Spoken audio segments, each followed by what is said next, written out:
Asyhadu an la ilaha illallah wa asyhadu anna Muhammadar Rasulullah. Tiada Tuhan selain Allah, Nabi Muhammad pesuruh Allah. Alhamdulillah, pujian bagi. Assalamualaikum warahmatullahi wabarakatuh. Waalaikumsalam warahmatullahi wabarakatuh. Bismillahi walhamdulillah wa musallian ala rasulillah, amma ba'du. Para hadirin, pemirsa yang dirahmati oleh Allah Subhanahu wa ta'ala, alhamdulillah pada sore yang penuh berkah ini kita berjumpa kembali dalam materi kita, yaitu tentang Gharaibul Quran atau bacaan-bacaan asing yang ada di dalam Al-Quran. Baik, kita akan melanjutkan materi kita. Di awal perjumpaan kita ini kita akan membahas materi yaitu yabsutu, tulisannya shad harus dibaca sin. Contohnya ada di surah Al-Baqarah ayat 245 juz 2. Saya akan mencontohkan. Wallahu yaqbidu wa yabsutu wa ilaihi turja'un. Jadi tulisannya shad yabsutu, tapi cara membacanya shadnya harus dibaca sin, yaitu yaqbidu wa yabsutu. Selanjutnya yaitu materi bastotan, tulisannya shad harus dibaca sin. Contohnya ada di surah Al-A'raf ayat 69 juz 8, yaitu wazadakum fil khalqi bastoh, tulisannya bastoh tapi harus dibaca sin, yaitu wazadakum fil khalqi bastoh. Selanjutnya para hadirin yang dimuliakan Allah Subhanahu wa ta'ala, yaitu lafaz amhumul musaytiruna, tulisannya shad boleh dibaca shad dan boleh dibaca sin. Jadi untuk kalimat yang ketiga ini boleh dibaca amhumul musaytirun, boleh shad, dan boleh dibaca sin amhumul musaytirun. Contohnya ada di surah At-Tur ayat 37 juz 27. Am indahum khazainu rabbika am humul musaytirun. Contoh yang sin, am indahum khazainu rabbika am humul musaytirun. Selanjutnya yaitu kata bimusaytirin, tulisannya shad tetap dibaca shad. Contohnya ada di surah Al-Ghasyiyah ayat 22 juz 30. Lasta alaihim bimusaytirin. Jadi di Al-Quran ada 4 hukum sin. Yang 2 pertama yabsutu dan bastotan, tulisannya shad harus dibaca sin. Kemudian yang ketiga amhumul musaytirun, tulisannya shad boleh dibaca shad, boleh dibaca sin. Dan yang keempat adalah bimusaytirin, tulisannya shad tetap dibaca shad. Selanjutnya para pemirsa yang dirahmati oleh Allah Subhanahu wa ta'ala, yaitu tentang materi awal surah Bara'ah. Sebagaimana kita ketahui bersama bahwasanya di awal surah Bara'ah ini tidak boleh membaca basmalah. Alasannya adalah karena surah Bara'ah ini turun pada waktu perang. Dan di awal-awal surat Bara'ah ini di situ menceritakan tentang peperangan, menceritakan tentang pengkhianatan atau pembantalan janji, sehingga karena basmalah itu identik dengan kasih sayang Allah. Di situ ada Ar-Rahman, ada Ar-Rahim, Allah yang Maha Pengasih, Allah yang Maha Penyayang, sehingga tidak pas ketika lafadz basmalah itu ditaruh di awal surah Baroah. Sehingga ulama sepakat bahwasanya di awal surah Baroah ini tidak boleh membaca basmalah. Jadi bagaimana cara membacanya? Yaitu setelah kita membaca ta'awudz, langsung kita baca awal ayatnya. Misal, A'udzu billahi minasy syaithanir rajim.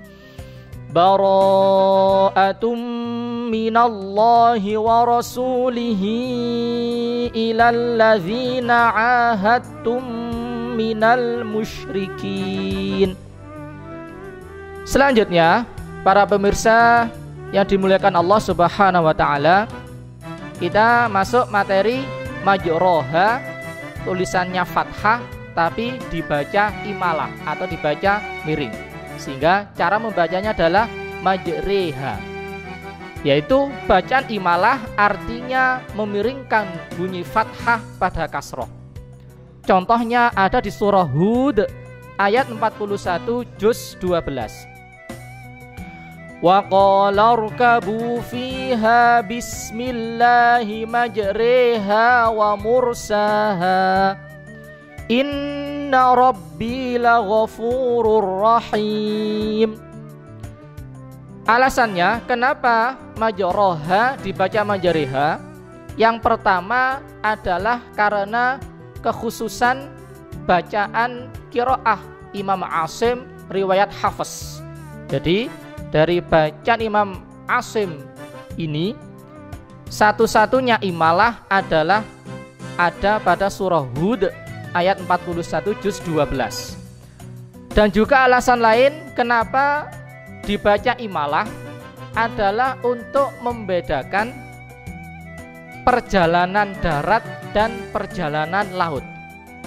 Kita mengetahui bersama bahwasanya surat Hud ini menceritakan tentang kisahnya Nabi Nuh, yaitu ketika beliau dan para pengikutnya naik di atas perahu. Oleh karena itu, karena berjalan di laut identik dengan bergelombang, maka cara membacanya adalah dibaca miring atau dibaca imalah, majreha wa mursaha, untuk membedakan perjalanan darat dan perjalanan laut. Selanjutnya adalah lafadz la ta'manna. Di sini jelaskan bahwasanya lafadz la ta'manna adalah bacaan ismam, yaitu bibir mencucu di tengah-tengah dengung sebagai isyarat bunyi dhammah. Contohnya yaitu ada di surah Yusuf ayat 11 juz 12. Saya akan mencontohkan. Qalu ya abana malaka la ta'manna ala Yusuf, malaka la ta'manna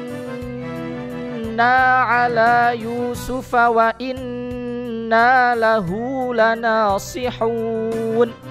Jadi ada bibir mencucu di tengah-tengah dengung, la ta'manna,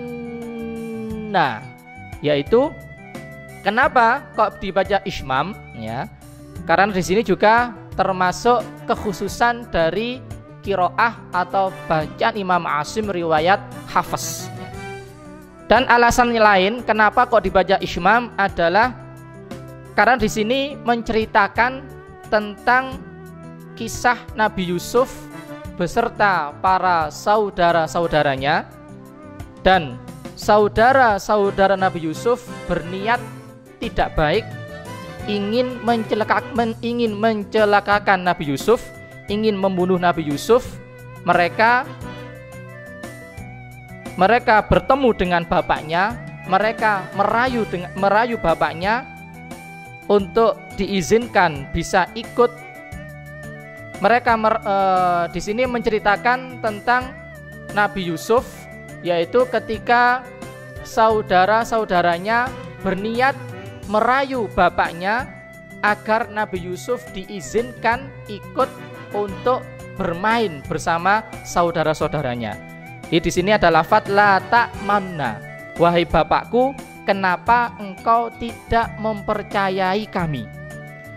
Dan karena di sini ada yang namanya sifat merayu, ada yang tidak sama antara apa yang diomongkan oleh saudara Nabi Yusuf dan apa yang ada di dalam hati mereka, sehingga diperlukan bacaan ismam la ta'manna, karena tidak sama antara apa yang diucapkan dan apa yang ada di dalam para saudara-saudaranya Nabi Yusuf. Selanjutnya, para hadirin yang dimuliakan Allah Subhanahu wa taala, yaitu bacaan saktah. Di Al-Qur'an, bacaan saktah ada 4 tempat. Yang pertama adalah Al-Kahfi, surat Yasin, surat Al-Qiyamah, dan surah Al-Mutaffifin.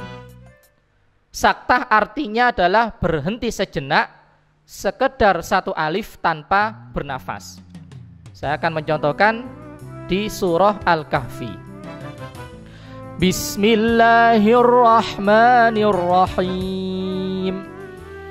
Alhamdulillahilladzi anzala ala abdihil kitaba wa lam yaj'al lahu iwaja. Walam yaj'al lahu iwaja qayyiman liyunzira ba'san syadidan min ladunhu wa yubashshiral mu'minina allazina ya'maluna as-salihati anna lahum ajran hasana. Kemudian contoh di surah Yasin. Qalu ya wailana man ba'athana min marqadina hadza ma wa'ada ar-rahman wa sadaqal mursalun. Kemudian di surah Al-Qiyamah, kalla idza balagatit taraqi wa qila man raq wa dhanna annahu al-firaq. Selanjutnya di surah Al-Mutaffifin, kalla bal rana ala qulubihim ma kanu yaksibun. Selanjutnya, para pemirsa yang dimuliakan Allah Subhanahu wa taala, yaitu do'fan boleh dibaca do'fan. Jadi ada 2 riwayat, boleh dibaca fathah dan boleh dibaca dhammah. Izhar qamariyah. Kemudian ismu atau kata ismu, hamzahnya juga termasuk hamzah wasol. Sebagaimana lafadz basmalah, bismillahi, bukan dibaca biismillahi tapi dibaca bismillahi. Sehingga karena alnya adalah hamzah wasol dan ismu juga hamzah wasol, maka cara membacanya adalah bi'salismu. Seorang lagi, bi'salismul fusuqu ba'dal iman. Para pemirsa yang dimuliakan Allah Subhanahu wa taala, semoga kajian kita tentang materi Gharaibul Quran atau bacaan-bacaan asing yang ada dalam Al-Quran ini bisa memberikan manfaat untuk kita semuanya. Semoga ibadah kita di bulan Ramadan ini, puasa kita selama Ramadan ini diterima oleh Allah Subhanahu wa taala. Dari kami ada kurang lebihnya, maaf. Kami akhiri. Assalamualaikum warahmatullahi wabarakatuh. Waalaikumsalam warahmatullahi wabarakatuh.